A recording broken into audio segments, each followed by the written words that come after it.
السيد مقتدى الصدر للانتخابات هي إشارة واضحة وصريحة أنه لا انتخابات بشهر 10؟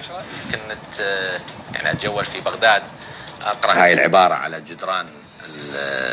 جدران في كل مناطق بغداد اللي هي من الفلوجة إلى الكوفة: هذا الوطن منعوف. راح أشوفك لابس دشداشتك وواقف بالصف الأول تصلي صلاة العيد بجرف الصخر؟ ما كنت أتمنى يتحول هذا الملف الإنساني الأخلاقي إلى ملف انتخابي. ملف عودة نازحي جرف الصخر وضع بين يديك مقابل شروط أنت رفضتها. قلت لك: وهب الأمير ما لا يملك.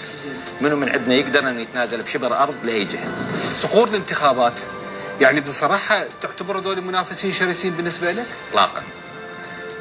فاقد الشيء لا يعطيه. ليش ما كنت جزء من الحشود العشائرية؟ كان على الأقل عندك سلاح رسمي. ثقتنا بعملنا، ثقتنا بناسنا، وثقتنا بجمهورنا، وثقتنا بفريقنا. ممكن أشوفك تشتغل هذا الشغل بالجنوب؟ ولو طلب مني سأعمل جاد في كل المحافظات. أتمنى اللقاء المقبل أن ياك وأنت رئيس جمهورية.